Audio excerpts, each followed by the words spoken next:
Hello everyone, welcome back. Last वाले class में हम लोग analysis of singly reinforced section कर रहे थे, जिसमें हम लोग अपना सबसे पहला वाला टॉपिक था जिसमें डेप्थ ऑफ न्यूट्रल एक्सिस निकाले। उसके बाद हम लोग निकाले limiting depth of neutral axis. ठीक है, अब यहाँ से हम आपको एक एक करके अब नया कॉन्सेप्ट बताना शुरू कर रहे हैं। पहला टॉपिक आप पढ़े डेप्थ ऑफ न्यूट्रल एक्सिस, दूसरा टॉपिक आप पढ़े limiting depth of neutral axis. अब इन दोनों का काम क्या है? दोनों है तो एक ही चीज़। एक है आपको न्यूट्रल एक्सिस का डेप्थ जो आप एक्चुअल निकालते हैं, और एक न्यूट्रल एक्सिस का डेप्थ है जो आप एज्यूम करते हैं कि मैक्सिमम कहाँ तक जा सकता है। जैसे आपका ये कोई एक अगर स्ट्रेन डायग्राम है तो इसमें आप इस तरह से, ये आपका स्ट्रेन डायग्राम बना, तो इस स्ट्रेन डायग्राम में अगर हम आपको बोलेंगे कि इसमें मैक्सिमम आपका, जैसे आपका न्यूट्रल एक्सिस कितने हाइट पे है, तो आप इसको कहेंगे कि ये एक्स यू हाइट पे है, और इसमें न्यूट्रल एक्सिस कौन सा दिखेगा? ये वाला दिखेगा, जहाँ पे आपका जीरो फोर्स आ रहा है। इस वाले जगह पे आपका जीरो फोर्स आ रहा है, तो इसको आप कहेंगे कि आपका ये न्यूट्रल एक्सिस का डेप्थ है। अब हम आपको अभी निकाल के दिए limiting depth of neutral axis. इसका मतलब क्या हुआ कि ये एक्स यू कहाँ तक मैक्सिमम जा सकता है। इसका मतलब है कि ये वाला जो है मेरा, अगर हम इसी स्ट्रेन डायग्राम को दोबारा बनाएं तो इस बार मान लीजिए कि अगर मेरा स्ट्रेन कुछ ऐसा है, ये इसको ऐसा बना देते हैं इस तरह से, तो इसका मतलब है कि अब आपका न्यूट्रल एक्सिस का डेप्थ क्या है? ये है आपका एक्स यू। अब आप ये समझ जाएंगे कि हम दोनों को एक जगह से स्टार्ट किए, लेकिन इसका डेप्थ कम था, इसका डेप्थ आपको ज़्यादा हो गया है। तो ये न्यूट्रल एक्सिस अलग अलग जगह पे वेरी कर सकता है, आपके अलग अलग कंडीशन के हिसाब से वेरी कर सकता है। कैसे वेरी कर सकता है? न्यूट्रल एक्सिस के फॉर्मूला को देखिए। ये आपका एक्स यू का फॉर्मूला था 0.87 F Y A S T divide by 0.66 F C K B. किस किस पे डिपेंड कर रहा है? एफ वाई पे, ए एस टी पे, एफ सी के पे, विथ ऑफ द बीम पे, इन चारों चीज़ों पे ये डिपेंड कर रहा है। तो ये एक्स यू तो अलग अलग हो सकता है, ये हर कंडीशन में आप ग्रेड चेंज कर देंगे आपका एक्स यू चेंज हो जाएगा, आप width of the beam change कर देंगे आपका एक्स यू चेंज हो जाएगा। किसी के चेंज करने से कम होगा, किसी के चेंज करने से ज़्यादा होगा। तो एक डायग्राम इसका अगर हो सकता है ऐसा बन जाएगा कि ये आपका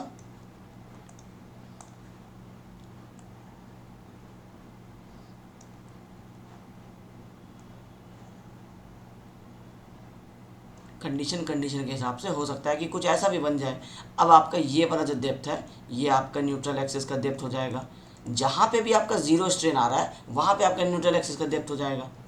अब ये दोनों को लगभग इक्वल रहना है, क्योंकि इक्विलिब्रियम मेंटेन करना है। इसका मतलब है कि इतना थोड़ा सा कंक्रीट इज इक्वल टू इतना ज़्यादा स्टील के बराबर होना चाहिए। यहाँ पे क्या है कि इतना ज़्यादा कंक्रीट इज इक्वल टू थोड़े से स्टील के बराबर होना चाहिए। यहाँ पे दोनों ऑलमोस्ट एक जैसे आपको दिख रहे होंगे कि जितना कंक्रीट है लगभग उतनी अमाउंट पे आप स्टील दे देंगे। तो कुल मिलाकर के इसका जो फॉर्मूला रह जाएगा बेसिक, वो रह जाएगा सी इज इक्वल टू, आपको टी करना पड़ता है। ठीक है, अब क्या होता है कि अब ये तो निकाले आप न्यूट्रल एक्सिस का डेप्थ अलग अलग कंडीशन के हिसाब से। अब आपको बता दिया गया है कि मैक्सिमम न्यूट्रल एक्सिस जो है वो किसी भी केस में कितना जाएगा। तो मान लीजिए आपको ग्रेड बता दिया गया FE415, तो FE415 के लिए आपको पता है कि 0.48 इंटू डी जाएगा। इसका मतलब है कि अगर कुछ ऐसा बना दिया गया है और इस वाले वैल्यू को अगर आप कह देते हैं कि ये आपका एक्सियो लिमिट है, या इसको थोड़ा प्रैक्टिकल बनाते हैं, ये आपका कुछ इमेजिन कीजिए कि ऐसा जा रहा है। अब इस केस में आपका एक्सियो लिमिट कहाँ से कहाँ तक है? यहाँ से यहाँ तक आपका एक्सियो लिमिट है। अब एक्सियो लिमिट किस पे डिपेंड किया? एक तो ग्रेड ऑफ स्टील पे डिपेंड किया, दूसरा आपके डेप्थ पे डिपेंड करेगा। तो डेप्थ का तो चलो हम लोग सबको डी ही मान रहे हैं, तो सब में डी ही आ जाएगा। अगर हम FE415 की बात कर रहे हैं तो आपको यहाँ पे एक्सियो लिमिट कितना आ जाएगा? एक्सियो लिमिट हो जाएगा 0.48 इंटू डी। ठीक है, अब इन सारी जगह पे भी कुछ आप एक्सियो निकालें। आपको IS कोड कह रहा है कि अगर FE415 का स्टील दे रहे हो तो आपका मैक्सिमम एक्सियो लिमिट 0.48 इंटू डी होना चाहिए। अब ज़रूरी नहीं है कि एक्चुअल में इससे कम या इससे ज़्यादा ही आएगा, या ये सब कुछ इसके कम ही आएगा। हो सकता है कि आप अपने कंडीशन के हिसाब से जो आप एक्स यू प्रोवाइड कर रहे हैं, अब जैसे आप इसका देखिए, ये वाला एक्स यू क्या है? ज़्यादा है एक्स यू लिमिट से। इस वाले का एक्स यू देखिए, एक्सयू लिमिट से कम है, और इस वाले का भी थोड़ा सा कम दिख रहा है, तो इसका मतलब है कि ये दोनों एक्सयू क्या है, एक्सयू लिमिट से कम है। ये वाला एक्सयू क्या है, एक्सयू लिमिट से ज़्यादा है। तो ये तो हो सकता है ना, क्योंकि आपका एक्सयू लिमिट तो फाइनल है, वो तो सिर्फ ग्रेड ऑफ स्टील पे डिपेंड किया, लेकिन आपका जो एक्सयू है वो तो आपका बहुत सारे फैक्टर्स पे डिपेंड कर रहा है ना। तो हो सकता है कि जब आप अपने बीम में कंडीशन बनाएंगे, उसके बाद उसमें आप ग्रेड ऑफ स्टील डिसाइड करेंगे, ग्रेड ऑफ कंक्रीट डिसाइड करेंगे, एरिया ऑफ स्टील आपको कुछ पता रहेगा, और आप width of the beam decide करेंगे। ये सारी चीज़ें जब आप डिसाइड कर लेंगे, उसके बाद आप अपना डायग्राम बनाएंगे स्ट्रेन का, तो हो सकता है वो ऐसा बन जाए, ऐसा बन जाएगा। इसका मतलब है कि ये एक्सयू का हाइट जो है ये इतना आ गया, फॉर एग्जांपल ये आ गया आपका 400 mm, और एक्सयू लिमिट आपका निकला है 350 mm ही। इसका मतलब है कि 50 mm से ये ज़्यादा हो गया। तो अब इस वाले कंडीशन को जब हम लोगों का ये वैल्यू ज़्यादा या कम आ जाता है, तो इसको हम लोग अलग अलग नाम से बुलाते हैं। अब क्या नाम से बुलाते हैं, यहाँ पे हम हेडिंग दे देते हैं, types of singly reinforced section.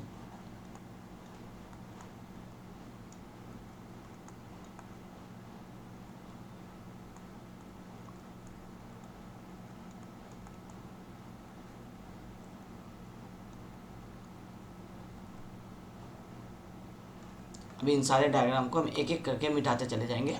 पहले हम इसको हटा देते हैं। अब types of singly reinforced section में कितने टाइप्स के हो सकते हैं, पहला हो सकता है आपका अंडर रेनफोर्स्ड सेक्शन। बहुत ही इजी है ये सब टॉपिक, बस जब पढ़ते नहीं हैं आप तो आपको कन्फ्यूज़न हो जाता है बाद में। अगर आप लेक्चर साथ साथ देख करके अगर आप पढ़ाई कर रहे हैं अपने सेमेस्टर की या फिर एग्ज़ाम की, तो आपको ये सारी चीज़ें क्लियर हो जाएंगी। दूसरा है बैलेंस सेक्शन, और तीसरा है आपका ओवर रेनफोर्स्ड सेक्शन।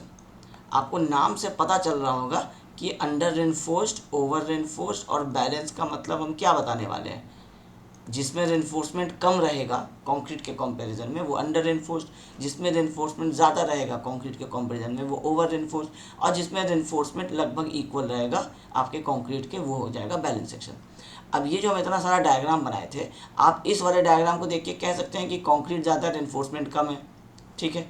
इस वाले को देख के आप कह सकते हैं कि आपका रेनफोर्समेंट ज़्यादा है, कंक्रीट कम है।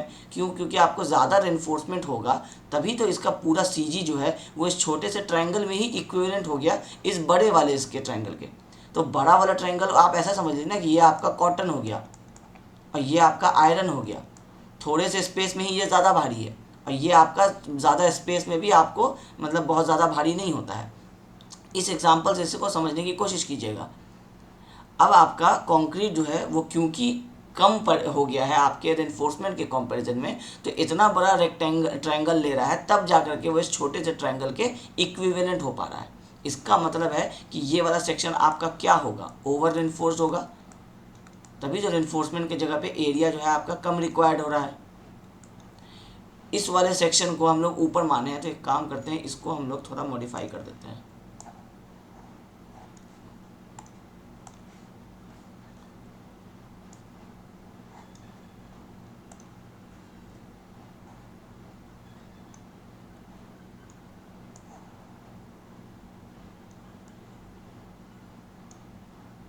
ये हम लोगों का इस तरह से अगर डायग्राम बने और इसमें ये हम लोगों का एक्सयू हो, तो ये तो क्लियर हो रहा है कि ये एक्सयू लिमिट से बहुत ऊपर है, ठीक है। तो इस वाले में क्या हो रहा है, आपका रेनफोर्समेंट जो है वो आपका लाइटर है कंक्रीट के कंपैरिजन में, बहुत ज़्यादा मतलब आप रेनफोर्समेंट नहीं दे रहे हैं, तो क्योंकि रेनफोर्समेंट कम है तो उसका इक्विवेलेंट एरिया ये बड़ा हो गया। सेम वही वाला कॉन्सेप्ट रिवर्स हो गया। अब यहाँ पे छोटे से पोर्शन में ही पूरा कंक्रीट का एरिया है, इसका मतलब है कि कंक्रीट हैवी है, तो रेनफोर्समेंट कम है। रेनफोर्समेंट कम है तो हम इसको बोल सकते हैं कि ये मेरा अंडर रेनफोर्स्ड हो गया। और इस वाले को देख के आप कह सकते हैं कि ये आपका बैलेंस बिहेव कर रहा होगा, क्योंकि आपको विजुअलाइज करके एक बार देख करके आपको समझ में आ रहा है कि इसमें दोनों जो है वो बैलेंस अमाउंट में दिया गया है, ठीक है। तो उम्मीद करते हैं कि आपको डेफिनेशन से ये वाला चीज़ समझ में आ गया होगा कि जो हम आपको बताना चाह रहे हैं कि अंडर रेनफोर्स्ड क्या हुआ, ओवर रेनफोर्स्ड क्या हुआ और बैलेंस्ड क्या हुआ। अब आपका ये सारा जो आप अंडर रेनफोर्स, ओवर रेनफोर्स और बैलेंस जो आप बना रहे हैं, आप सब में देख रहे होंगे कि आपको ये एक्सयू का हाइट का डिफरेंस है, क्योंकि ये जो ट्रायंगल आपका बड़ा बना है इसका बेस आपका ज़्यादा हुआ, तो ये क्या है, बेस एक्सयू ही है। इसका मतलब है कि अंडर रेनफोर्स, ओवर रेनफोर्स और बैलेंस सेक्शन में आपको डेप्थ ऑफ न्यूट्रल एक्सिस का रोल है, और कहीं ना कहीं पे limiting depth of neutral axis का भी रोल है। ठीक है, तो न्यूट्रल एक्सिस का वो डेप्थ जो आपका बैलेंस सेक्शन में होता है, जो इस वाले के बराबर ऑलमोस्ट बना देता है, उस वाले डेप्थ को तो हम लोग बोल रहे हैं depth of limiting depth of neutral axis. जो हम लोग एक्सयू लिमिट निकाले थे, जो हम लोग बोल रहे थे कि आईएस कोड हम लोगों को बताता है कि एक्सयू का एक मैक्सिमम वैल्यू है। मैक्सिमम वैल्यू कितना है, एक्सयू लिमिट है, वो कौन से कंडीशन में है, वो बैलेंस कंडीशन में है।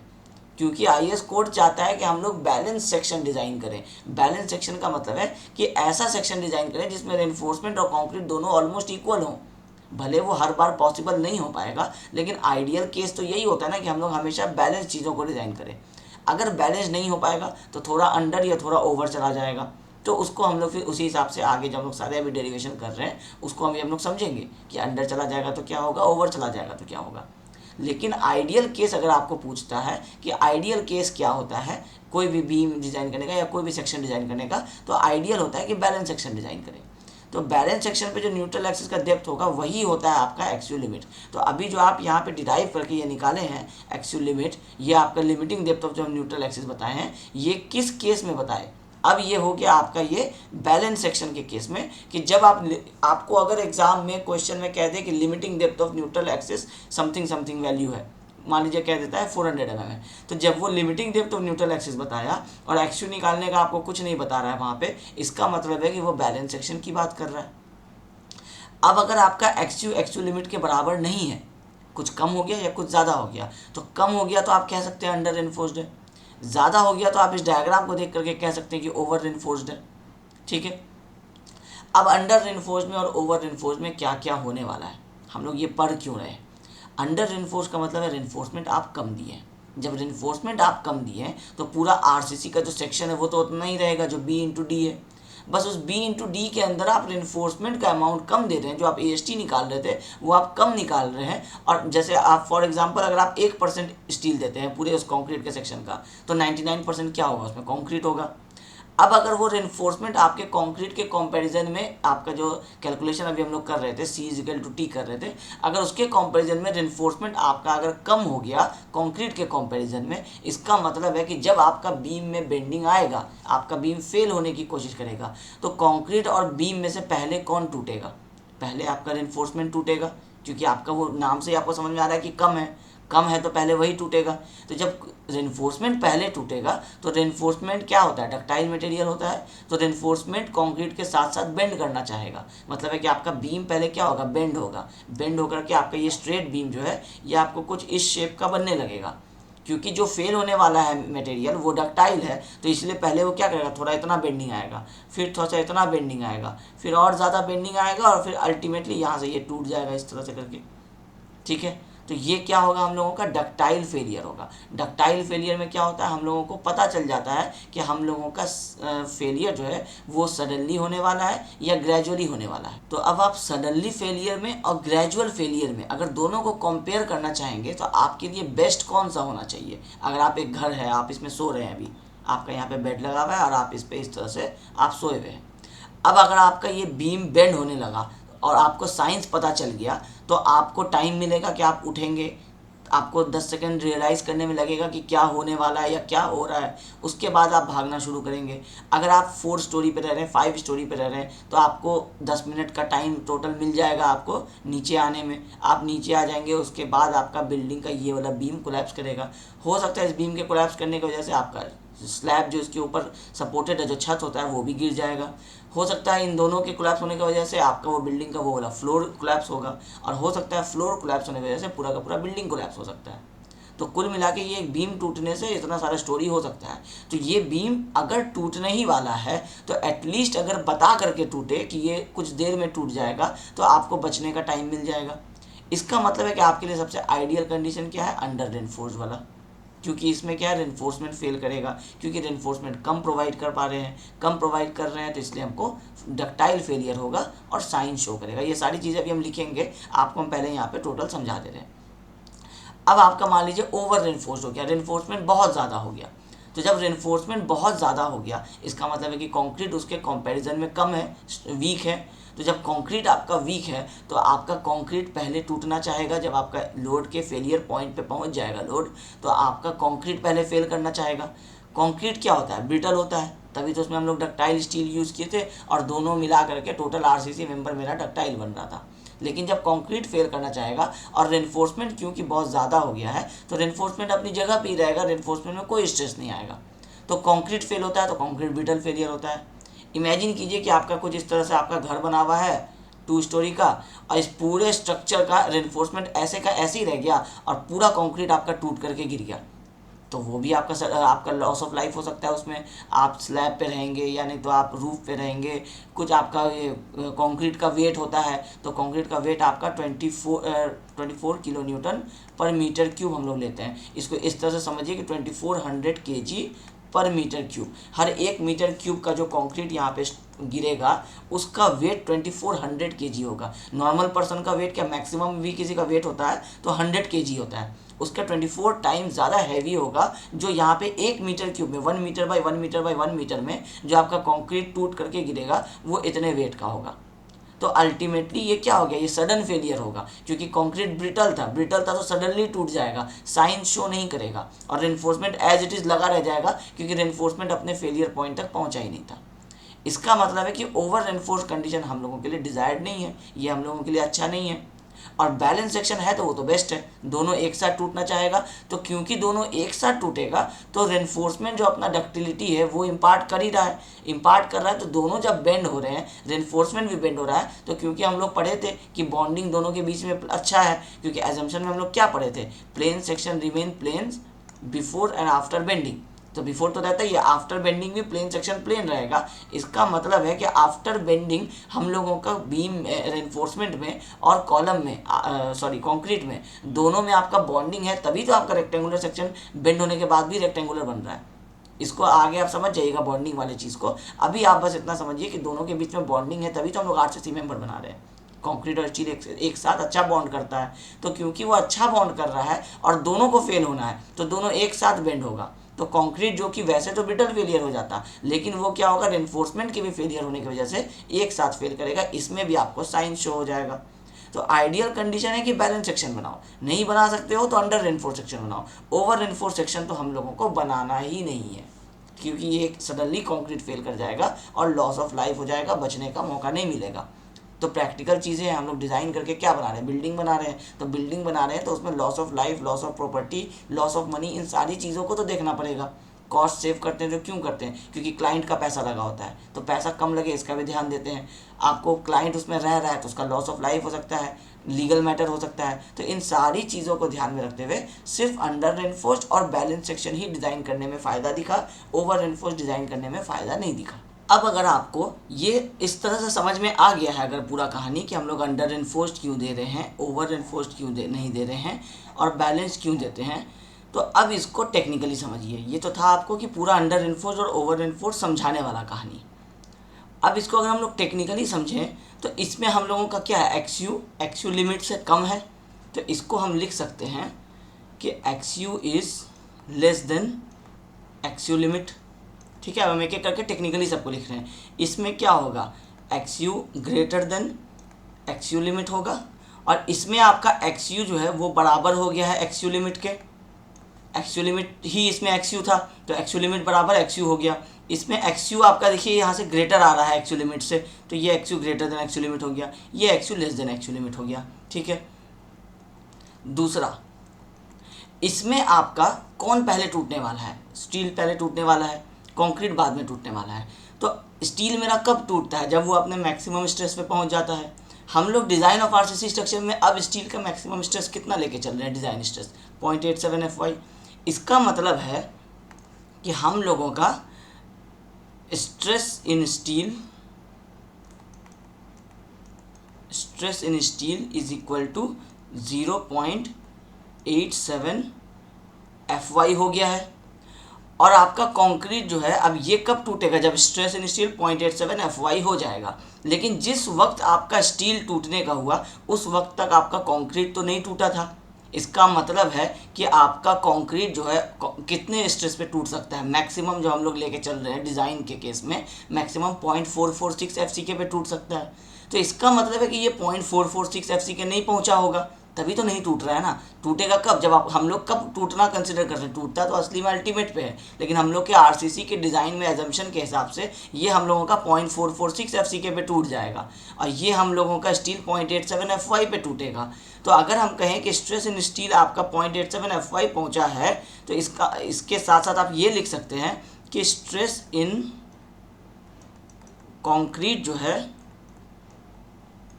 वो आपका लेस देन है 0.446 FCK, इक्वल अभी नहीं पहुंचा है इस केस में। इस केस में आपका क्या होगा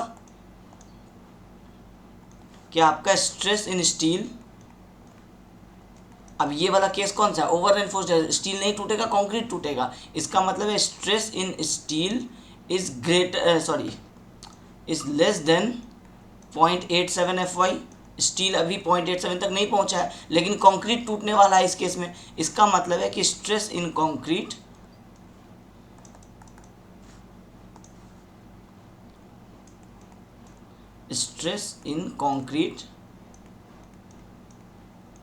इज इक्वल टू 0.446 FCK इस केस में पहुंच चुका है।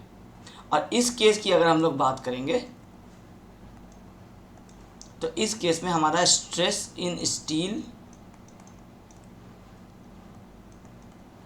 इज इक्वल टू 0.87 Fy पहुंचा, तभी तो ये टूटने लगा स्टील भी, और स्ट्रेस इन कंक्रीट भी आपका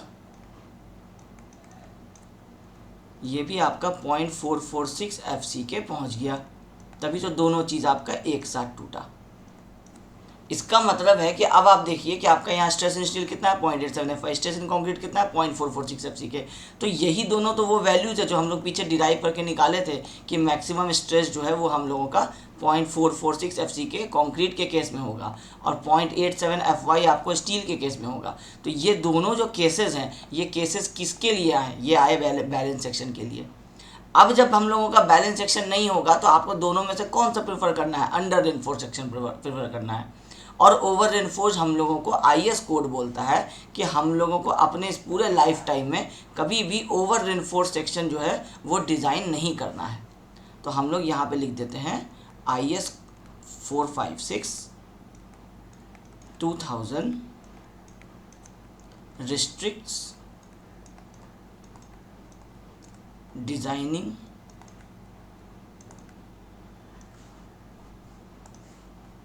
एज ओवर रेनफोर्स सेक्शन। हम लोगों को ओवर रेनफोर्स सेक्शन डिज़ाइन करने के लिए मना करता है IS कोड। तो इसका मतलब है कि आगे हम लोग जब भी अपने न्यूमेरिकल्स वगैरह करेंगे तो हम लोगों का जैसे ही वहाँ पे ओवर रेनफोर्स सेक्शन आएगा हम लोग अपना डिज़ाइनिंग उसके आगे नहीं करेंगे, कोशिश करेंगे इसमें या इसमें कन्वर्ट करवाने का। कुछ चीज़ों को स्टील को आगे पीछे करेंगे, ग्रेड ऑफ कंक्रीट को चेंज करेंगे और देखेंगे कि या तो वो अंडर बन जाए या बैलेंस बन जाए। बैलेंस बन गया तो आइडियल कंडीशन है, नहीं बना अगर बैलेंस तो एटलीस्ट अंडर रेनफोर्स्ड बन जाए। ठीक है, तो ये है आपका अंडर रेनफोर्स्ड, ओवर रेनफोर्स्ड और बैलेंस के बीच का जो आपका स्टोरी होता है, जो डिफरेंस होता है। पहले हम आपको समझा दिए कि आपको स्टोरी के हिसाब से समझ में आ जाना चाहिए।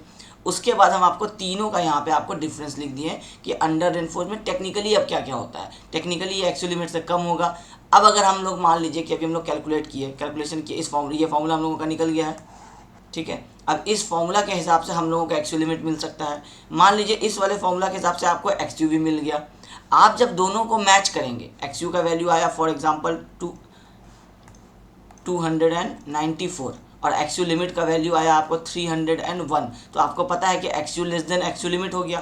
तो अब आपको पता चल जाना चाहिए कि जब XU less then XU limit है तो उस सेक्शन को हम लोग क्या बोलेंगे, अंडर रेनफोर्स्ड बोलेंगे। अब आपको जब यहाँ से आप न्यूमेरिकल्स में जब आप आइएगा तो न्यूमेरिकल्स में आपको ये चीज़ पहले चेक करना पड़ेगा, क्योंकि आपको इसमें क्या हो रहा है कि इसमें आपका स्टील का तो 0.87 Fy ले लीजिएगा लेकिन कंक्रीट 0.446 FCK नहीं पहुँचा। इसका मतलब है कि इस वाले सेक्शन को स्टील के टूटने की तरफ से चेक करना पड़ेगा। मतलब अगर हम ऐसे वैल्यू से ले लें कि 400 किलो न्यूटन पे आपका स्टील फेल होता और 410 किलो न्यूटन पे आपका कंक्रीट फेल होता, तो जैसे ही 401 किलो न्यूटन का लोड आएगा तो कंक्रीट तो फेल नहीं होगा लेकिन स्टील फेल हो जाएगा। इसका मतलब है कि आपका डिज़ाइन स्ट्रेंथ कितना हो जाएगा, 400 किलो न्यूटन। इससे ज़्यादा तो ये बीम रेजिस्ट नहीं कर पाएगा क्योंकि आपको दोनों को बचा के चलना है। तो इसका मतलब है कि आपको स्टील वाले कैलकुलेशन पे ध्यान देना होगा अंडर रिइंफोर्स्ड में, आपको कंक्रीट वाले कैलकुलेशन पे ध्यान देना होगा ओवर रिइंफोर्स्ड में, और आपको दोनों पे ध्यान देना होगा बैलेंस्ड में। तो ये वाला को तो क्योंकि हम लोगों को आईएस कोड मना कर दिया है, तो इससे आपको सिर्फ और सिर्फ कॉन्सेप्चुअल क्वेश्चन ही आ सकते हैं, न्यूमेरिकल कभी नहीं आएगा। क्योंकि आईएस कोड जब मना कर देता है कि ये डिज़ाइन नहीं करना है तो इसके लिए आगे कोई फॉर्मूला वगैरह नहीं बताता है। ये सारे कैलकुलेशन, ये सारा टॉपिक जो है ओवर रिइंफोर्स्ड का यहीं पे आकर के ख़त्म हो जाता है। अब इस वाले टॉपिक के बाद से जब आप आगे बढ़ेंगे तो आप सिर्फ अंडर रिइंफोर्स्ड और सिर्फ बैलेंस सेक्शन का ही न्यूमेरिकल पाएंगे, आप सिर्फ इन दोनों का ही आपको सारा कॉन्सेप्ट रहेगा। तो अगर ओवर रिइंफोर्स्ड से उसको कुछ भी पूछना हुआ तो वो इस वाले स्लाइड से ही आपको सारा क्वेश्चन, हम जो जो चीज़ यहाँ पे लिख दिए ये सारा ही आपको आने वाला है। ठीक है, कौन पहले टूटेगा, कौन पहले चूज़ किया जाता है, क्यों चूज़ कर रहे हैं, फिर उसका टेक्निकल वैल्यू क्या क्या होगा, इससे ज़्यादा आपको अंडर रिइंफोर्स्ड, ओवर रिइंफोर्स्ड और बैलेंस सेक्शन में कुछ नहीं होता है। ठीक है, तो ये हो गया आपका टोटल स्टोरी। अगर आपको कॉलेज गोइंग स्टूडेंट है, आपको आता है कि एक्सप्लेन कीजिए कि अंडर रिइंफोर्स्ड या ओवर रिइंफोर्स्ड सेक्शन क्या होता है, या सिंगली रिइंफोर्स्ड सेक्शन के कितने टाइप्स होते हैं, तो ये 3 टाइप्स होते हैं। आपको अंडर रिइंफोर्स्ड लिखना है, इसका डायग्राम बनाना है, इसका टॉपिक यहाँ पे एक्सप्लेन कर देना है। हम लोग प्रीफर करते हैं अंडर रिइंफोर्स्ड, ये भी बता देना है। फिर बैलेंस सेक्शन लिखना है, ये डायग्राम बनाना है, इसका आपको डेटा लिख देना है। फिर ओवर रिइंफोर्स्ड लिखना है, ये डायग्राम बनाना है, इसका ये डेटा लिख देना है। और लास्ट में एक लाइन में ये लिख देना है कि IS 456-2000 हम लोगों को रेस्ट्रिक्ट करता है ओवर रिइंफोर्स्ड सेक्शन का डिज़ाइन, इसलिए हम लोग अंडर रिइंफोर्स्ड या बैलेंस सेक्शन ही डिज़ाइन करेंगे। ठीक है, आइडियल केस बैलेंस सेक्शन है, नहीं हो पाता है तो अंडर रिइंफोर्स्ड सेक्शन। पूछा जाता है कि सिंगली रिइंफोर्स्ड सेक्शन में अंडर रिइंफोर्स्ड या ओवर रिइंफोर्स्ड में से कौन सा सेक्शन हम लोग डिज़ाइन करते हैं, तो अंडर रिइंफोर्स्ड सेक्शन डिज़ाइन करते हैं। ठीक है, तो ये हो गया आपको सारा टाइप्स ऑफ सेक्शन के बारे में। अब ये यहाँ पे क्यों बताना ज़रूरी था, क्योंकि इसी हिसाब से अब आपका यहाँ पे फॉर्मूला बना जो हम ये आपको निकाले कि आपका XU less than equal to XU limit निकला, XU equal to XU limit निकला, और XU greater than XU limit निकला। ये 3 चीज़ निकला। तो ये कैसे निकला, इन दोनों को कंपेयर करके निकला। तो क्योंकि कंपेयर करके निकला इसीलिए आपको ये दोनों टॉपिक को डिस्कस करने के जस्ट बाद ही ये समझ लेना ये टॉपिक ज़रूरी था, ताकि अब हम जब आगे जाएंगे तो इसका अब आपको आगे थोड़ा बहुत रोल आएगा, और रोल आएगा तो आपको अंडर रिइंफोर्स्ड वर्ड जब जैसे ही आगे यूज़ होगा तो आपको अब समझ में आ जाएगा कि हम अंडर रिइंफोर्स्ड किसको बोल रहे हैं। तो XU less then XU limit हो गया तो इसको हम लोग बोले अंडर रिइंफोर्स्ड, XU ग्रेटर बराबर हो गया तो इसको हम लोग बोले बैलेंस्ड, और XU ग्रेटर हो गया तो इसको हम लोग बोले ओवर रिइंफोर्स्ड। ठीक है, ये हो गया हम लोगों का यहाँ पे types of singly reinforced section खत्म।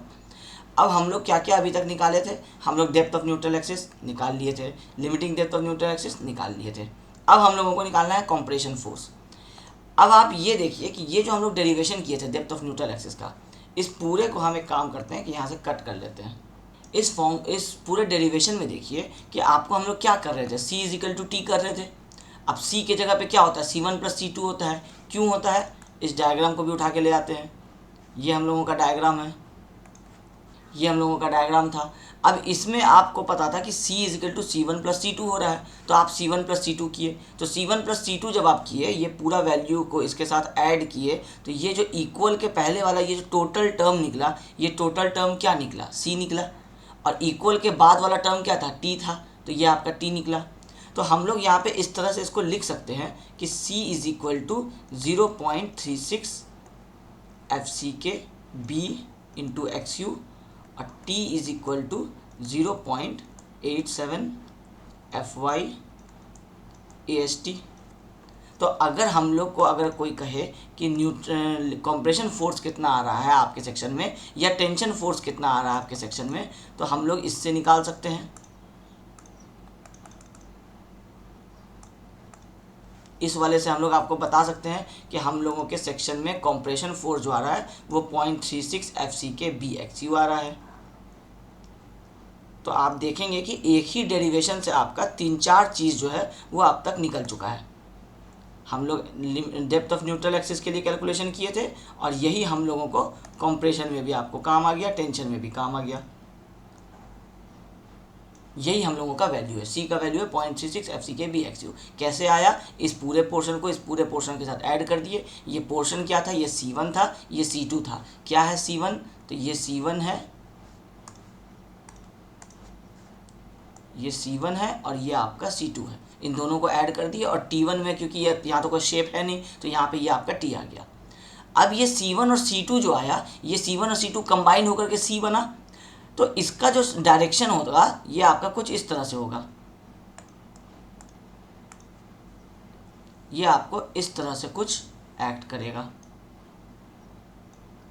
और ये टोटल फोर्स हो जाएगा C, क्योंकि ये C1 प्लस C2 है। अब दोनों रेक्टेंगुलर तो है नहीं, जो ये सेंटर पे CG आएगा, ये CG थोड़ा ऊपर नीचे शिफ्ट होगा। कितना शिफ्ट होगा, इसका यहाँ से यहाँ तक का कुछ हाइट होगा और ये वाला हाइट ही हम लोगों को निकालना है। ये वाला हाइट अगर हम निकाल लेंगे तो क्योंकि ये लोड है, आपको पता है कि कॉम्प्रेसिव फोर्स है, ये क्या हो रहा है, इन दोनों का एक इक्विवेलेंट फोर्स आ रहा है। C1 प्लस C2 किए तो C के बराबर आया, ये C इस डायरेक्शन में आ रहा है, तो ऑब्वियसली T आपका बाहर के डायरेक्शन में जाएगा, क्योंकि ये अगर हम इसको बाहर की तरफ बनाते तो ये अंदर की तरफ आता। तो स्टैंडर्ड है कि हम लोग इसको अंदर की तरफ दिखाते तो ये बाहर की तरफ, दोनों ऑपोजिट होना चाहिए बस, क्योंकि ऑपोजिट नहीं होगा तो ये कपल नहीं बनेगा। और आपको मोमेंट में आप कपल को जानते हैं कि कपल क्या होता है, जो दोनों इक्वल और ऑपोजिट डायरेक्शन के फोर्सेस होते हैं। और क्योंकि इक्विलिब्रियम मेंटेन करना तो इसलिए हमको ये इक्वल एंड ऑपोजिट होना ज़रूरी था। तो हम लोग क्या करते हैं, C इजिकल टू T मान के चलते हैं। नहीं हो पाता है तभी अंडर इन्फोर्स ओवर इन्फोर्स कुछ आता है, तो उसके लिए हम लोग रेनफोर्समेंट प्रोवाइड कर देते हैं और अल्टीमेटली हम लोग ये इक्विलिब्रियम को मेंटेन कर देते हैं। ठीक है, तो आपको इस वाले स्लाइड में आपको मिल गया कि compressive force and tensile force. इसको हेडिंग दे देते हैं, derivation of compressive and tensile force. तो एक एक करके हम जितनी भी चीज़ें वहाँ पे लिखे थे कि हम लोग निकालेंगे, हम लोग एक एक करके वो सारी चीज़ें अब निकाल रहे हैं। ठीक है, तो क्योंकि सेम डेरिवेशन था तो दोबारा लिखने की ज़रूरत नहीं थी, हम इसको सिर्फ कॉपी करके यहाँ लाके पेस्ट कर दिए और ये वाला हेडिंग दे दिए। आपको भी ऐसे ही करना है, मतलब आप भी अपने कॉपी में जब अगर लिख रहे हैं तो आप जहाँ पे डेरिवेशन कर रहे हैं ये लास्ट वाला, इसी डेरिवेशन में ये वाला फॉर्मूला लिखने के बाद आगे या पीछे इसको भी लिख दीजिए कि C is equal to this value, T is equal to this value. कहाँ से आया, आई होप अब आपको ये सारी चीज़ें क्लियर हो रही होंगी। ठीक है, तो हम लोगों का क्या क्या निकल गया, हम लोगों का अब कंप्रेशन फोर्स भी निकल गया और हम लोगों का टेंशन फोर्स भी निकल गया। अब हम लोगों को जानना है मोमेंट ऑफ रेजिस्टेंस और लीवर आर्म, ये दोनों आपका क्या होता है। अब इसके लिए इस डायग्राम में आपका एक अननोन रह गया, इस अननोन को हम लोग नाम दे देते हैं फॉर एग्जांपल x, कि ये x डिस्टेंस हम लोगों को अभी नहीं पता है, क्योंकि कंप्रेशन फोर्स टेंशन फोर्स कहाँ पे लग रहा है, इस वाले सेक्शन से अगर हम बात करेंगे तो टेंशन फोर्स मेरा लग रहा है इफेक्टिव डेप्थ पे, क्योंकि ये लाइन कहाँ, ये एरो कहाँ से आया था, ये एरो आया ही था रेनफोर्समेंट के सेंटर वाले लाइन से। इसका मतलब है कि टॉप से इसका डिस्टेंस है इफेक्टिव डेप्थ। तो इस फोर्स का डिस्टेंस आपको मिल गया है D, इस फोर्स का डिस्टेंस तो नहीं मिला है ना, तो इस फोर्स का अगर आप ये डिस्टेंस निकाल लेंगे तो आप इस कपल के बीच का डिस्टेंस निकाल सकते हैं। ये D में से आप ये वाला वैल्यू माइनस कर देंगे तो ये वाला डिस्टेंस निकल जाएगा। और हम लोग कपल के बारे में क्या पढ़ते थे कि ये एक पॉइंट लोड है, ये एक आपका पॉइंट लोड है, ये कपल आ रहा है और इनके बीच का डिस्टेंस अगर आपका Z है और ये फोर्स आपका P है तो ये भी फोर्स आपका P होगा। अगर हम लोगों को मोमेंट निकालना होता था तो हम लोग क्या करते थे कि कोई भी एक फोर्स इनटू उनके बीच का परपेंडिकुलर डिस्टेंस, कपल के केस में यही होता था। तो P हम लोगों का फोर्स था, कपल इनके बीच का डिस्टेंस कितना था, Z था, तो P इंटू Z हम लोगों का मोमेंट आ जाएगा।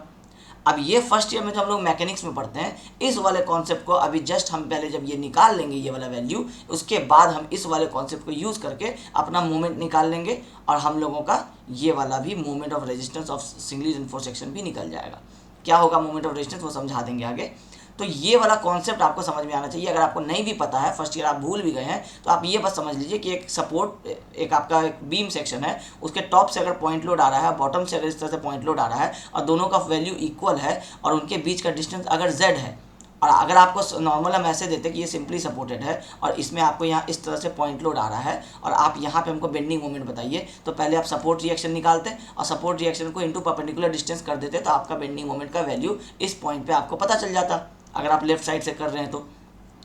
लेकिन जब ये कपल हो जाता है तो अब हम लोगों का ये दोनों के बीच का जो डिस्टेंस होता है वो हम लोगों को मल्टीप्लाई करना होता है। तो ये आपका फर्स्ट ईयर में मैकेनिक्स में हम लोग पढ़े थे, नहीं पढ़े हैं तो बस याद कर लीजिए। m इज इक्वल टू जो आपका फोर्स है P, जो आपका लीवर आर्म का, इसको हम लोग कहते हैं लीवर आर्म डिस्टेंस। ये जो Z है, ये दो कपल के बीच का जो डिस्टेंस होता है ये कहलाता है लीवर आर्म। तो यहाँ भी इस वाले केस में अगर आप देखिएगा कि आपको ये वाला एक फोर्स है C, ये वाला एक फोर्स है T, दोनों को हम इक्वल मान रहे हैं, तो इन दोनों के बीच का जो डिस्टेंस होगा, क्या हम इसको भी लीवर आर्म बोल सकते हैं, Z नाम दे देते हैं इसको। अब ये Z फाइंड आउट करने के लिए अगर हम ये X फाइंड आउट कर लेंगे तो हम इस D में से इस X को माइनस कर देंगे तो ये Z मेरा निकल जाएगा, ठीक है। अब यहाँ पे आपका P फोर्स लगा रहे हैं, मान लीजिए अगर हम इसको C लिख दें और इसको अगर हम T लिख दें, तो ये कॉम्प्रेसिव ये टेंसाइल है तो दोनों इक्वल ही, तो आप लिख सकते हैं कि moment is equal to C into Z भी हो सकता है या फिर T इंटू Z भी हो सकता है, क्योंकि दोनों तो एक ही फोर्स है। यही वाले कॉन्सेप्ट को हम आगे यूज़ करेंगे। अभी हम आपको सिर्फ इसका एक ब्रीफ आइडिया दे दिए कि हम लोग क्या करने वाले हैं। इसको यहाँ से इरेज कर देते हैं, इसका अभी यहाँ काम नहीं है, आगे जब हम एक्सप्लेन करेंगे तो वहाँ पे इसको वापस आपको बना देंगे। ये अभी इस वाले हेडिंग के लिए था, तो ये इस वाले के लिए डायग्राम है। लगभग यही सब डायग्राम आपको यूज़ होते रहेगा लगातार, हर एक डेरिवेशन में कुछ कुछ अलग हो जाएगा, लेकिन ओवरऑल कॉन्सेप्ट तो स्ट्रेस और स्ट्रेन ही रहेगा। तो इसलिए ये बहुत इजी चैप्टर होगा, बस आपको स्ट्रेस और स्ट्रेन का डायग्राम और उसका वैल्यू कहाँ से आया, कैसे आया, अगर आप ये पूरा लेक्चर 1-2 घंटे का सुन लेते हैं तो आपको कोई प्रॉब्लम होगा ही नहीं आरसीसी में, ठीक है। चलिए अब हम लोग आगे बढ़ते हैं। अब हम लोगों का नेक्स्ट टॉपिक होगा मोमेंट ऑफ रेजिस्टेंस। ये हम लोगों का सेकेंड टॉपिक था, थर्ड हम लोग निकाले थे C और T, ये हम लोगों का फोर्थ टॉपिक हो जाएगा मोमेंट ऑफ रेजिस्टेंस। अब ये मोमेंट ऑफ रेजिस्टेंस क्या होता है, बस एक सिंपल सा चीज़ है, समझ लीजिए। आप एक बीम का सेक्शन डिज़ाइन कर रहे हैं, ठीक है, चाहे बैलेंस सेक्शन डिज़ाइन कर रहे हैं, चाहे अंडर रेनफोर्स सेक्शन डिज़ाइन कर रहे हैं, तो इसमें क्या है, वेरिएबल्स बहुत ज़्यादा है। आप स्टील दे रहे हैं तो आप में से कोई स्टूडेंट हो सकता है 3 स्टील दे रहे हैं, कोई स्टूडेंट 4 स्टील दे रहे हैं। फिर अगर 3 स्टील देते हैं तो रिजल्ट कुछ और हो जाता है, 4 देते हैं तो क्योंकि एरिया इंक्रीज़ हो जाएगा ना, तो 4 देंगे तो AST ज़्यादा हो जाएगा, तो रिजल्ट कुछ और हो जाएगा। उसके बाद आप ग्रेड ऑफ कंक्रीट दे रहे हैं, M20 दे रहे हैं तो रिज़ल्ट कुछ और आएगा, FCK 20 हो जाएगा। M25 दे रहे हैं तो रिज़ल्ट कुछ और आएगा। तो इसका मतलब है कि वेरिएबल्स जो है वो आपके बहुत ज़्यादा है, थोड़े से भी कोई चीज़ को चेंज करने से रिज़ल्ट में चेंज हो सकता है, ठीक है। तो आपका जो वो सेक्शन है, जो आप सिंगली रेनफोर्स सेक्शन बना रहे हैं, वो आपका मैक्सिमम कितना स्ट्रेंथ ले सकता है, उसको हम लोग बोलते हैं मोमेंट ऑफ रेजिस्टेंस। तो कहने का मतलब है कि आपका जो हम आपको बताए थे कि बेंडिंग वाला जो आपका मेंबर होता है वो किस में फेल होता है, बेंडिंग मोमेंट में फेल होता है और शेयर में फेल होता है। तो जब शेयर की बात आएगी तो शेयर की बात आएगी। अभी हम लोग क्या पढ़ रहे हैं, अभी हम लोग पढ़ रहे हैं limit state of collapse, bending को पढ़ रहे हैं। तो इसका मतलब है बेंडिंग मोमेंट इंपॉर्टेंट है। तो बेंडिंग मोमेंट जो है वो उस कोई एक सेक्शन है तो उस पर मैक्सिमम भी तो कोई एक कैपेसिटी होगा ना कि कितना बेंडिंग मोमेंट रेजिस्ट कर सकेगा। अगर आपको इस तरह का एक सर्कुलर सेक्शन बना दिए हैं तो इस सर्कुलर सेक्शन का अपना एक मैक्सिमम कैपेसिटी तो होगा ना, जिसके बाद ये टूट जाएगा, जिसके बाद आपका कंक्रीट, आपका रेनफोर्समेंट, वो स्ट्रेस जो है वो बियर नहीं कर पाएगा। तो जिस पॉइंट के बाद बियर नहीं कर पाएगा वो पॉइंट आपका क्या कहलाएगा, कैपेसिटी कहलाएगा। अब जब बेंडिंग मोमेंट की कैपेसिटी की बात की जाती है तो उसको बोलते हैं मोमेंट ऑफ रेजिस्टेंस। तो आपका सिंगली रेनफोर्स सेक्शन मैक्सिमम कितना मोमेंट रेजिस्ट कर सकेगा, ये हम लोगों को इस वाले में पता चलने वाला है, ठीक है। तो हम आपको पहले शॉर्ट में फॉर्मूला बता देते हैं कि फॉर्मूला जो है हम लोगों का मोमेंट ऑफ रेजिस्टेंस को हम लोग लिखते हैं MR, मोमेंट ऑफ रेजिस्टेंस। और इसका फॉर्मूला होता है आपका या तो C इंटू Z या फिर और T इंटू Z। अभी हम लोग ये चीज़ डिस्कस किए थे, फोर्स इंटू लीवर आर्म, जो आपका जो कपल के बीच का डिस्टेंस होगा। इसका मतलब है कि अब आपको ये कपल के बीच वाला डिस्टेंस ये निकालना ज़रूरी है। इसका मतलब है कि आपको अभी जो हम डायग्राम बना रहे थे कि आपको ये वाला चीज़ जो है, ये x अगर आपको मिल जाएगा तो आप d माइनस ये वाला x कर देंगे तो आपको ये वाला डिस्टेंस लीवर आर्म निकल जाएगा, ठीक है। इस वाले को हम लोग कॉपी कर लेते हैं। अब हम लोग इंटरेस्टेड हैं ये फाइंड आउट करने में कि हम लोगों का जो यहाँ पे एक इक्विवेलेंट लोड लग रहा था, जो C जिसको हम लोग निकाले थे C1 और C2 निकाल करके, ये C और ये T, ये दोनों के बीच का डिस्टेंस क्या है, ठीक है। अभी पहले C पे आ जाते हैं, अब इसका डिस्टेंस को छोड़ देते हैं। अभी हम लोग ये भी तो निकालना है ना हम लोगों को कि ये C जो है ये कितने डिस्टेंस पे आया है टॉप से। अब क्योंकि हम लोग सारा कैलकुलेशन टॉप से ही करते हैं तो ये वाला हाइट भी टॉप से ही आएगा। अब ये क्या है, ये 1 और 2 का आपको एक कंबाइंड आपको जो लोड है जो यहाँ पड़ रहा है और ये सेंटर पे नहीं पड़ रहा है, इसका मतलब है कि अगर आप 1 और 2 का अगर आप CG अगर आप निकाल लेंगे कि कहाँ पे इसका सेंट्रॉइड लाई कर रहा है, तो वही वाला ये पॉइंट हो जाएगा C। और ये जब ऊपर से आपको ये डिस्टेंस मिल जाएगा सेंट्रॉइड का, तो आपको ये वाला डिस्टेंस भी मिल जाएगा।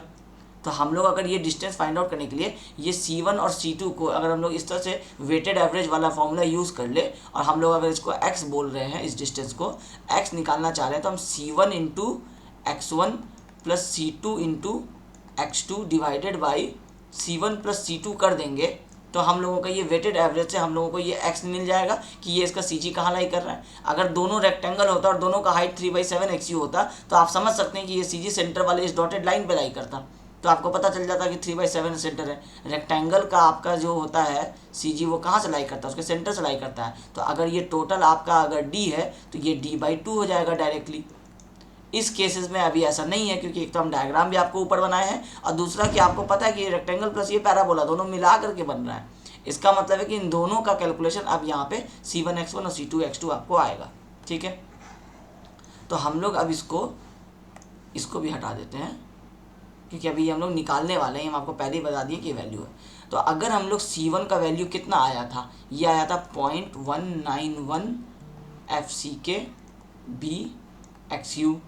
C2 का वैल्यू कितना आया था, 0.169 FCK BXU।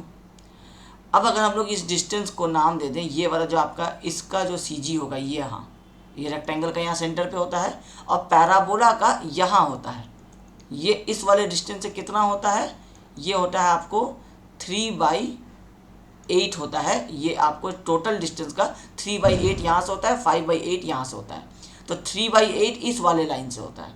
तो अगर हम अब इस डायग्राम में से एक काम करते हैं, इस डायग्राम को हटा देते हैं, हम दूसरा डायग्राम बना देते हैं। इस वाले हाइट को हम लोग क्या बोले थे, 3/7 ऑफ XU, यहाँ तक के हाइट को बोले थे। और इस वाले हाइट को हम लोग बोले थे 4/7 ऑफ XU। ठीक है, ये वाला जो आपका हाइट है, जो इसका CG है, सॉरी इस पैराबोला का, ये कितने हाइट पे आएगा, इसको हम बाहर बना देते हैं यहाँ। ये आपको कितना हो जाएगा, यहाँ से यहाँ तक होता है 3/8 ऑफ XU। यहाँ से जोड़ेंगे तो कितना हो जाएगा, 3/7 ऑफ XU प्लस 3/8 किसका होगा, 4/7 का। ये टोटल हाइट क्या है आपका, 4/7 है, और इसका 3/8 वाला पार्ट होता है आपको ये वाला। तो इसका मतलब है ये हो जाएगा आपको 3/8 किसका हो जाएगा, 4/7 का। ये टोटल वैल्यू आ जाएगा, और किस में ऐड कर देंगे, इस 3/7 XU में इसको ऐड कर देंगे। तो ये टोटल आपको सॉल्व होकर के ये वाला हाइट बता देगा। और इसको तो हम लोग डायरेक्टली ही ऐसे बोल सकते हैं कि ये हम लोगों का 3/7 का हाफ है। इसका मतलब है कि ये वाला जो वैल्यू है आपका, ये आपका 3/14 XU है, क्योंकि ये रेक्टेंगल है 3/7 के साइज़ का। तो 3/7 डिवाइड बाई 2 3/14 XU हो जाएगा। तो इसको अगर हम नाम दे दें x1 का, और इसको हम नाम दे दें x2 का, तो x1 क्या हो जाएगा मेरा, x1 हो जाएगा 3/7 of XU into half is equal to 3/14 of XU।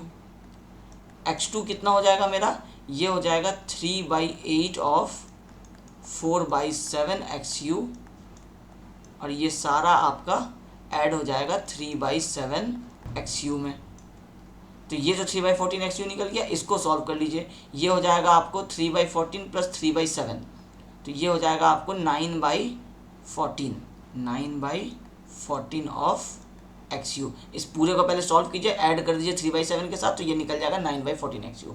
अब आपको C1 मिल गया, C2 मिल गया, x1 मिल गया, x2 मिल गया। तो अब अगर हम लोग ये x डिस्टेंस निकालना चाहें, इसको हम x बार बोल देते हैं। ये जो टोटल मेरा डिस्टेंस था, जो यहाँ पे मेरा फोर्स लाई कर रहा था, इसको हम येलो से बना देते हैं।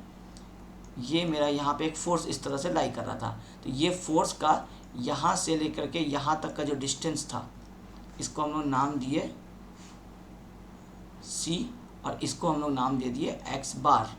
ठीक है, तो ये x बार अगर हम निकाल रहे हैं, तो ये अब कितना हो जाएगा, ये हो जाएगा C1 x1 plus C2 x2 divided by C1 plus C2।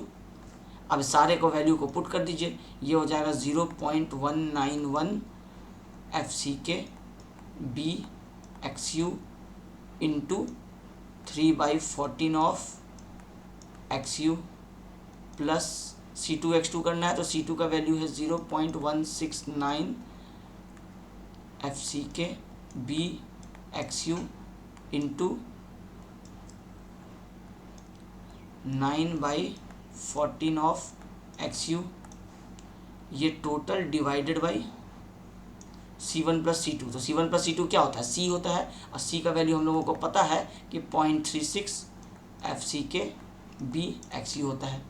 अब इस टोटल को सॉल्व कीजिए, पहले ये XU स्क्वायर में आएगा, इस टोटल को सॉल्व कीजिए, ये भी XU स्क्वायर में आ जाएगा, और डिवाइडेड बाई ये कीजिएगा तो यहाँ से ये एक XU कट जाएगा। ये टोटल को जब आप सॉल्व कीजिएगा तो x बार निकल करके आ जाएगा आपको 0.42 ऑफ XU। ये आपको ये वाला डिस्टेंस x बार जो है ये निकल करके आ जाएगा।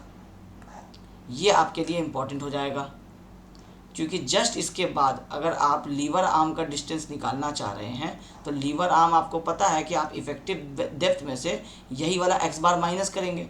तो अब हम यहाँ पे लिख देते हैं कि लीवर आर्म, इसको हम लोग z बोलते हैं, तो ये क्या हो जाएगा? ये हो जाएगा फिगर के हिसाब से d माइनस एक्स बार, इसको हम लोग लिख सकते हैं d माइनस 0.42 XU, ये हो जाएगा मेरा z। इसको भी आपको बॉक्स बना लेना है क्योंकि ये आपका इम्पॉर्टेंट है। आगे के कैलकुलेशंस में अंडर इन्फोर्स ओवर इन्फोर्स आने वाला है, और आपको ये लीवर आर्म का ये डिस्टेंस आने वाला है। लीवर आर्म निकालने के लिए देखिए आप XU पे ये डिपेंड करता है। अब अगर आपको ये XU निकालना है तो आपको XU का फॉर्मूला भी आपको याद होना चाहिए कि इस तरह से आपका XU आता है। तो आपको कुल मिलाकर के ये नंबर 1 हम लोग डिस्कस किए, depth of neutral axis important है। हम यहाँ पे इसको स्टार बना देते हैं, ये आपका इम्पॉर्टेंट है, आपको याद रखना है। नंबर 2 आपका ये डेरिवेशन है, ये भी इम्पॉर्टेंट है। कहने का मतलब है कि ये सारी चीज़ें ही आपको इम्पॉर्टेंट है। ये limiting depth of neutral axis important है क्योंकि इसी से under reinforce over reinforce decide होगा। उसके बाद सिंगली रेनफोर्स में ये क्या क्या है, अंडर रेनफोर्स, ओवर रेनफोर्स, इन सारे से आपको कॉन्सेप्चुअल क्वेश्चंस आते हैं और ये वाले वैल्यूज़ के क्वेश्चंस आते हैं। मोमेंट ऑफ रेजिस्टेंस तो इम्पॉर्टेंट है ही क्योंकि न्यूमेरिकल नहीं बनेगा, SSC JEE के मेंस के लिए इम्पॉर्टेंट है। प्री में आपको एकदम यहाँ तक का कैलकुलेशन नहीं पूछेगा डिराइव करके, आपको डायरेक्टली ये वैल्यू पूछ लेगा। तो प्री के लिए ये चीज़ें इंपॉर्टेंट नहीं होती है। SSC JEE के प्री की बात करें तो ये चीज़ें इंपॉर्टेंट नहीं होती है। JEE लेवल के एग्जाम की बात करें तो ये चीज़ें इंपॉर्टेंट नहीं होती है, लेकिन ये x bar is equal to 0.42 XU है, ये आपको इंपॉर्टेंट होता है। ये लीवर आर्म का डिस्टेंस d माइनस 0.42 XU है, ये इंपॉर्टेंट होता है। तो इसको हम लोग मार्क कर देंगे कि ये जो है यहाँ से लेकर के यहाँ तक ये इम्पॉर्टेंट फॉर ऑब्जेक्टिव है। और वैसे भी जो स्टूडेंट एग्जाम की तैयारी कर रहे हैं कॉम्पिटिटिव एग्जाम की, उनको पता है कि उनको डेरिवेशन नहीं याद करना पड़ता है। तो हम आपको, क्योंकि टोटल कोर्स है आपका, तो हम आपको सारी चीज़ें कराएंगे। एक कॉम्पिटिटिव एग्जाम में नहीं काम आएगा, कहीं और काम आ जाएगा, नॉलेज बढ़ाने के काम आ जाएगा। आपको ये पूरा डेरिवेशन नहीं देखना है, आप मत देखिए, लेकिन आपको ये फॉर्मूला याद करना पड़ेगा। तो याद करने के लिए हम आपको ये पूरा डेरिवेशन दिखा दिए। अब आपको एटलीस्ट इतना बार अगर आप जब डेरिवेशन का प्रैक्टिस करेंगे कॉपी पे, तो ऑब्वियसली ये वाला वैल्यू आपको याद हो जाएगा। ये भी नहीं याद करना है तो डायरेक्टली ये टेबल याद कर लीजिए। ये टेबल याद करना ज़्यादा आसान है, इतना सारा चीज़ याद कीजिएगा, उससे अच्छा ये याद कर लीजिए कि 250 के लिए 53 है, 415 के लिए 48 है, 500 के लिए 46 है। बस ये वैल्यू याद हो जाएगा तो ये पूरा डेरिवेशन शॉर्ट में आ गया। ये इंपॉर्टेंट फॉर ऑब्जेक्टिव, ठीक है। बाकी ये टॉपिक जो है वो इंपॉर्टेंट फॉर आपका थ्योरी हो जाएगा। तो अब आपको पता चल गया कि आपका लीवर आर्म का डिस्टेंस क्या है। हम ये डायग्राम आपका प्रॉपर्ली करेक्ट करके बना देंगे। अभी हम आपको समझाने के लिए से बहुत सारी चीज़ें लिखनी पड़ती है, ठीक है। तो लीवर आर्म आपको पता चल गया। अब हम लोग क्या डिस्कस किए थे कि मोमेंट ऑफ रेजिस्टेंस क्या होता है, C इंटू जेड या T इंटू जेड। अब आपको Z मिल गया d माइनस 0.42 XU। आपको C का वैल्यू पता है कि जो C1 प्लस C2 करेंगे तो C आ जाएगा। अब हम इसी को आगे कंटिन्यू करते हैं कि मोमेंट ऑफ रेजिस्टेंस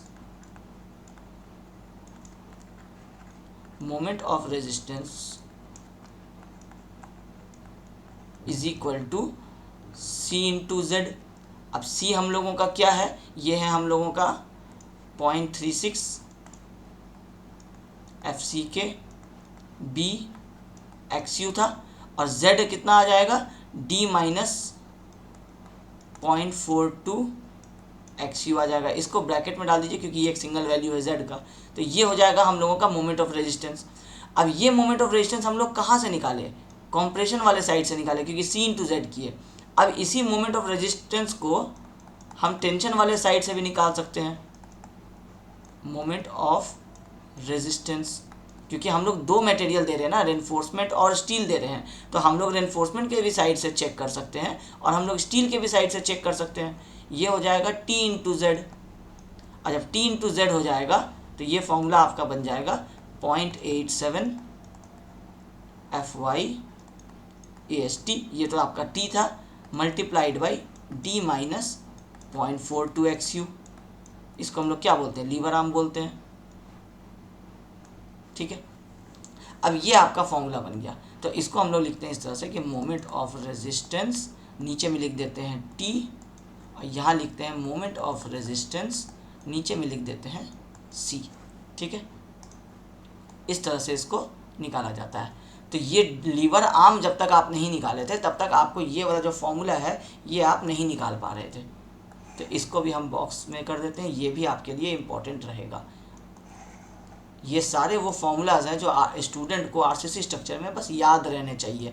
इसका कोई लॉजिक नहीं है कि एग्ज़ाम के टाइम पे आप जाएंगे देखेंगे, आपको हो सकता है कि उस समय वैल्यू याद रहेगा और जैसे ही आप एग्ज़ाम स्टार्ट होगा तो एग्ज़ाम के प्रेशर में आप ये सब याद किया हुआ चीज़ भूल जाएंगे। तो आप जितनी ज़्यादा बार इस लेक्चर्स को देख करके प्रैक्टिस करते रहेंगे आपको सब याद हो जाएगा। हम लोगों को कैसे याद हुआ है, पढ़ाते पढ़ाते याद हो गया, पढ़ते पढ़ते याद हो गया, वैसे ही आप लोगों के साथ भी होगा। आप इसको पढ़ना शुरू कीजिए, 2 महीना आप लगातार पढ़ देंगे आरसीसी को। एक बार आप जैसे टोटल लेक्चर देख लिए, अब आपको ये कोर्स क्योंकि अब 9 मंथ्स के आसपास का वैलिडिटी रहेगा, तो आप इस पूरे कोर्स को पहले आप एक बार देख दिए, उसके बाद आप 15 दिन 20 दिन दूसरा सब्जेक्ट पढ़ने लगे। फिर जब आप दोबारा पढ़ने आइएगा तो जितना आवर आपको समझने में लगा था पहली बार में, उससे आपको 40% टाइम रिड्यूस हो जाएगा। अब आप दोबारा देखेंगे आपको आसान लगेगा।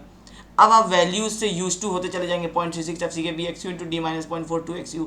ये वैल्यूज़ आप बोलना शुरू कर देंगे फ्रीक्वेंटली, और जब बोलना शुरू कर देंगे तो लिखना शुरू कर देंगे, और फिर आपको ये फॉर्मूला जो है ये आपको याद हो जाएगा। आपको सबका लॉजिक याद आना शुरू हो जाएगा कि ये कैसे कैसे हो रहा है। ठीक है, तो मोमेंट ऑफ रेजिस्टेंस निकालने का आपका ये तरीका था। मोमेंट ऑफ रेजिस्टेंस निकालने के लिए हमको लीवर आर्म निकालना था, तो ये वाला टॉपिक मेरा हो जाएगा लीवर आर्म, और इसके बाद ये वाला टॉपिक हो जाएगा मेरा डायरेक्टली मोमेंट ऑफ रेजिस्टेंस। ठीक है, मोमेंट ऑफ रेजिस्टेंस क्या होता है, मैक्सिमम आपके एक बीम का बेंडिंग मोमेंट रेजिस्ट करने का कैपेसिटी होता है। अब जो आपकी बीम पे बेंडिंग मोमेंट आता है वो कैसे आता है, जैसे हम लोग सिंपली सपोर्टेड कंसिडर किए, ये मेरा बीम है, इसके ऊपर अगर मेरा यूडीएल आ रहा है इस तरह से, तो आपको पता है कि ये W किलो न्यूटन पर मीटर अगर है और ये स्पैन मेरा L है मीटर में, तो आपको पता है कि बेंडिंग मोमेंट सिंपली सपोर्टेड के केस में सेंटर पे मैक्सिमम कितना हो जाएगा, WL²/8 हो जाएगा। तो WL²/8 मेरा ऐसा मैक्सिमम बेंडिंग मोमेंट निकलेगा। अब ये बेंडिंग मोमेंट अगर इस कैपेसिटी से ज़्यादा है, इसका मतलब है लोड ज़्यादा है कैपेसिटी से, बीम टूट जाएगा। इसका मतलब है कि हम लोगों को बीम का साइज़ बढ़ाना पड़ेगा। अगर आपका ये जो टोटल लोड आ रहा है, मैक्सिमम लोड तो यही रहेगा ना, अब ये अगर आपका इतना आ रहा है और आपका कैपेसिटी अगर ज़्यादा है, लोड आपका कम है, इसका मतलब है कि जो बीम का साइज़ आप दिए थे, जो ग्रेड ऑफ कंक्रीट आप डिसाइड किए थे, जो बीम का विथ B डिसाइड किए थे, जो इफेक्टिव डेप्थ आप D डिसाइड किए थे, इन सब के हिसाब से ये बीम का कैपेसिटी ज़्यादा है इस वाले के मुकाबले, तो आप इस बीम को फाइनल मान लेंगे जो आप अपना दिए। अगर बहुत ज़्यादा है तो थोड़ा कम भी कर सकते हैं। इतना करना होगा कि जो यहाँ से फोर्स आ रहा है, अगर 500 किलो न्यूटन का मीटर का बेंडिंग मोमेंट आ रहा है, तो आपकी कैपेसिटी बीम की अगर 510 किलो न्यूटन मीटर है तो आपका बीम सेफ है, आपका बीम वो बेंडिंग मोमेंट रेजिस्ट कर लेगा। अब उसके लिए जितना स्टील लगेगा, जितना कंक्रीट लगेगा, जितना आपको साइज़ लगेगा, उतना आप प्रोवाइड कर देंगे।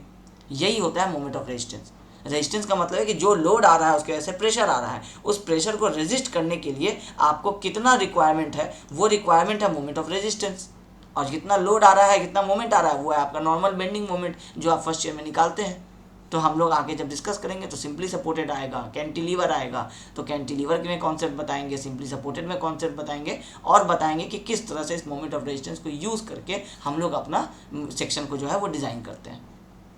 तो आज वाले क्लास को अब हम लोग यहीं पे स्टॉप करते हैं। इसमें हम लोग क्या क्या सीखे, हम लोग सीखे कि हम लोगों का रेनफोर्समेंट जो है, सिंगली रेनफोर्स सेक्शन कितने टाइप का है, कैसे वो सारे टाइप्स हुए। उसके बाद हम लोग निकाले अपना मोमेंट ऑफ रेजिस्टेंस, पहले लीवर आर्म निकाल लिए और लीवर आर्म के बाद मोमेंट ऑफ रेजिस्टेंस निकाले, और हम लोग इधर जाने कि कॉम्प्रेसिव और टेंसाइल फोर्स हम लोगों का क्या होता है। अब आप इस वाले टॉपिक में अगर आप देखिएगा तो आप ऑलमोस्ट सारी चीज़ें जो है वो आप निकाल चुके हैं। रह गया अब आपका area of steel reinforcement, percentage of steel. अब ये सारी चीज़ें क्या होती है नेक्स्ट वाले क्लास में पहले आपको एक्सप्लेन कर देंगे, फिर उसका डेरिवेशन और उसका फॉर्मूला बता देंगे, फिर हम लोगों का सिंगली रेनफोर्स वाला जो चैप्टर है वो आपका ऑलमोस्ट कंप्लीट हो जाएगा। कुछ बैलेंस सेक्शन के स्टोरीज है वो भी समझा देंगे, और यही 1-2 लेक्चर्स में आपका ये टोटल सिंगली रेनफोर्स का कॉन्सेप्ट खत्म हो जाएगा। फिर एक क्लास उसका न्यूमेरिकल का रख लेंगे। न्यूमेरिकल में जो हम लोग न्यूमेरिकल्स बनाएंगे 3-4 अलग अलग टाइप के, उसमें सारे कॉन्सेप्ट्स को भी वहाँ पुट कर देंगे, ताकि जितनी चीज़ें आप सीखें वो आपके न्यूमेरिकल से प्रैक्टिस हो जाए। फिर आपको अगर अलग अलग न्यूमेरिकल्स प्रैक्टिस करना है तो आप कोई भी टेक्स्ट बुक उठा लीजिए, कॉन्सेप्ट यही रहेगा। हम जितने भी अभी इंडिया में टेक्स्ट बुक्स चलते हैं उसमें जितने भी तरह के कॉन्सेप्ट चलते हैं, हम सारे कॉन्सेप्ट से आपको एक न एक न्यूमेरिकल जो है वो करवा देंगे, ताकि आप किसी भी बुक में क्वेश्चन उठाएंगे और आप सोचेंगे कि इसका सॉल्यूशन कैसे होगा, तो इन सारे कॉन्सेप्ट में से वो कॉन्सेप्ट कहीं ना कहीं लाई करेगा। ठीक है, तो आई होप आपको आज के इस लेक्चर में हम लोग ये जो सारे टॉपिक्स डिस्कस किए ये आपको समझ में आया होगा और आपको ये लेक्चर पसंद भी आ रहा होगा। Thank you.